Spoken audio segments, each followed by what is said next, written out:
Speaker. The Honourable Damien O'Connor.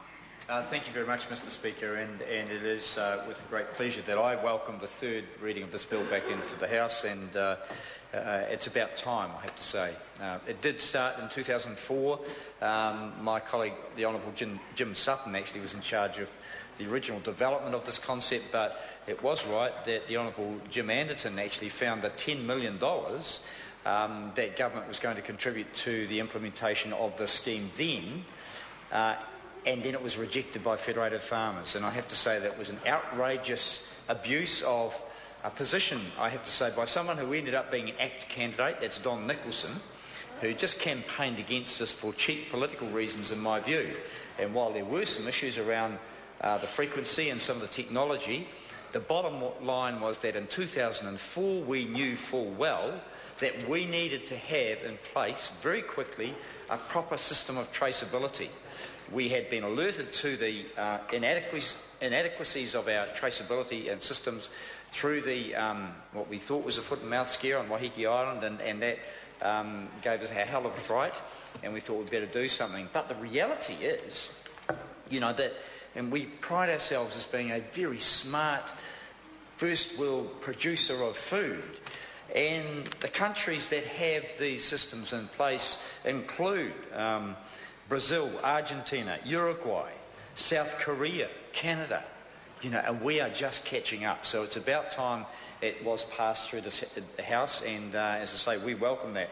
Can I just say that I'd like to thank my colleague Grant Robertson for his speech. As acknowledged, it was a very good speech from the member for Auckland Central.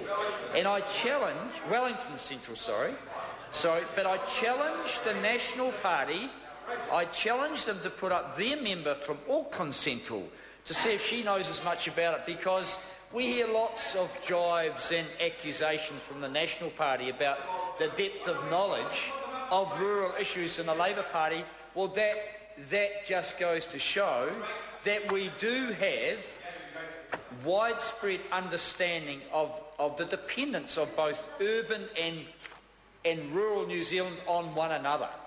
And that was an excellent speech, and I will be calling on his knowledge and support as we move forward in government to put in place some wonderful policies. Mr. Speaker, I think many of the points have been covered by this. This has been a long process. We do claim to be a producer of high quality, safe and now traceable food. That is, we will know where the food comes from. There are some examples of excellence within industries in this country, be it meat or dairy, where we know which cow basically contributed to which bit of butter or cheese, and in meat there are lesser examples, but nonetheless some of excellence in that area. And most of those exporters get a premium for their product, and we want more and more of that as this country moves forward. A discussion tonight with some colleagues on whether we are still the producers of commodity products or whether we are moving up the value chain. Well, we do want to move up the value chain, and each step requires a huge amount of investment. This is a relatively small investment to move us quite a way up and compete with at least the countries that I named before, because if we don't, we simply won't be able to sell to them. Mr. Speaker, one of the big issues, and it's still the contentious things going on at the moment, is of course the management of the database, and I must mention this. There was some fear in the minds of some farmers, driven by misinformation from federated farmers for the most part, that this database was going to be used to calculate methane emissions and charge farmers, etc., etc. It was just outrageous, quite frankly, and as I say, driven by a person who ultimately became an ACT candidate, so that speaks for itself. But the database is important. We currently have two good databases, one for the Animal Health Board has one, Livestock Improvement Corporation has another for dairy, and they operate pretty well.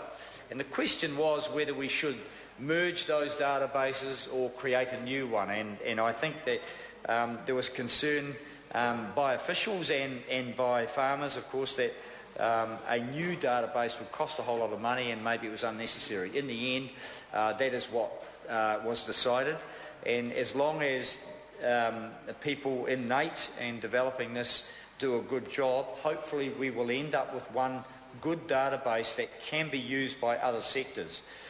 Hopefully we can add in sheep, and while sheep farmers might get spooked about that, at the value of their ewes now getting up close to between $150 to $200, they should be looking $300. Any more on three, going four, no.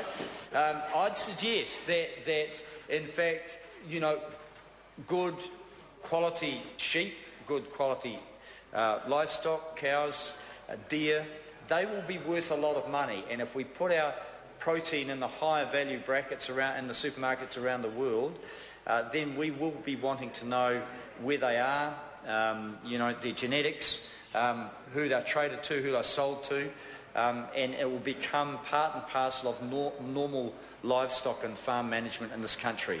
That is full traceability of all our animals.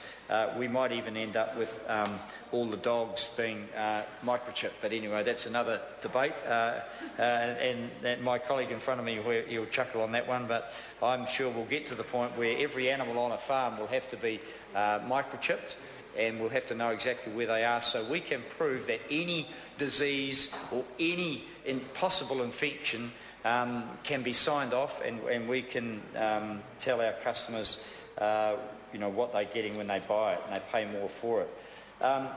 Mr. Speaker, I'm not going to speak for too long. I was disappointed when farmers turned their back on the $10 million offered by the Labor government at that time. The cost of implementation now has been estimated by, I think, officials going forward, but the benefit has been calculated at close to $38 million per year, and I think that would be a fair estimate.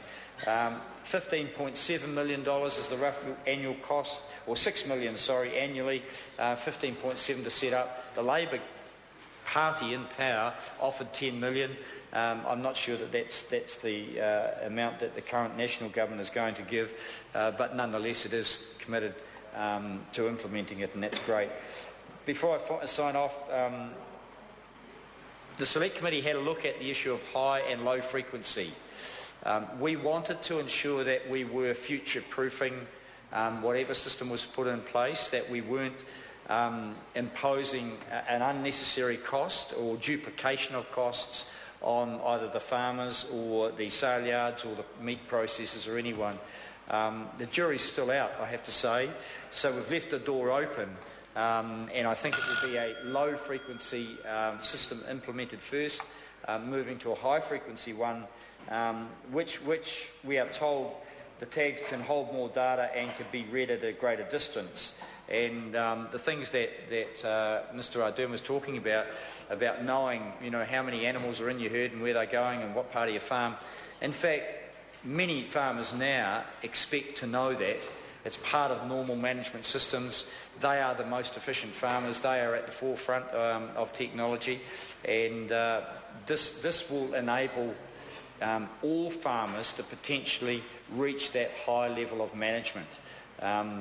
I must say and put on the record that with such technology, I'm sure we'll be able to, through satellite management, be able to have fenceless farming systems where animals will be encouraged to graze one part of a farm today and then another part tomorrow.